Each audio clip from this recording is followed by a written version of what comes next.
अयोध्या में भगवान राम का जन्म हुआ था। इसके बाद रामायण में जो कुछ भी हुआ उस बारे में आप में से ज्यादातर लोग जानते ही होंगे, लेकिन क्या आपको मालूम है कि भगवान राम ने अपनी जिंदगी के किस पड़ाव पर कौन सी लीला की, किस उम्र में कौन सी जिम्मेदारी निभाई? जी हाँ, भगवान राम के जन्मदिन यानी रामनवमी पर हम करेंगे इसी पर बात। वाल्मीकि रामायण के अनुसार भगवान राम का जन्म चैत्र शुक्ल नवमी के दिन हुआ था। लगभग 5 वर्ष की उम्र में उन्हें गुरुकुल भेजा गया, जहाँ गुरु वशिष्ठ की देखरेख में उन्होंने वेद, शास्त्र, धनुर्विद्या और जीवन के मूल सिद्धांत सीखे थे। राजकुमार होते हुए भी उन्होंने एक साधारण विद्यार्थी की तरह जीवन बिताया।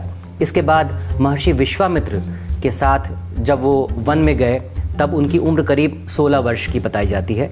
इसी दौरान उन्होंने पहली बार अपनी शक्तियों का परिचय देते हुए ताड़का और सुबाहु जैसे राक्षसों का वध किया था और धर्म की रक्षा का संकल्प लिया। विश्वामित्र जी के साथ में भगवान राम और लक्ष्मण जी मिथिला पहुंचे, जहां सीता स्वयंवर चल रहा था, और यहीं पर उन्होंने भगवान शिव का धनुष तोड़कर सीता जी से विवाह किया। शादी के बाद लगभग 10 से 12 वर्ष तक भगवान राम अयोध्या में रहे। इस दौरान वे राज्य के कार्यों में अपने पिता महाराज दशरथ जी की मदद भी करते थे, मगर ये अच्छा समय ज्यादा दिनों तक नहीं रहा। उनकी उम्र जब करीब 25 वर्ष की थी तो उनकी जिंदगी में सबसे कठिन समय आया। माता कैकेयी के वरदान के कारण उन्हें 14 वर्ष का वनवास मिला। बिना किसी विरोध के उन्होंने इस फैसले को स्वीकार किया और उनके साथ सीता जी और छोटे भाई लक्ष्मण भी वन को चले गए। वनवास का यह समय संघर्षों से भरा था, जहां उन्होंने कई ऋषियों की रक्षा की और कई राक्षसों को मारा। इसी दौरान शूर्पणखा की घटना के बाद रावण ने छल से सीता जी का हरण कर लिया। लगभग 38 वर्ष की उम्र में श्री राम जी की मुलाकात हनुमान जी से हुई और सुग्रीव से मित्रता भी हुई। यहीं से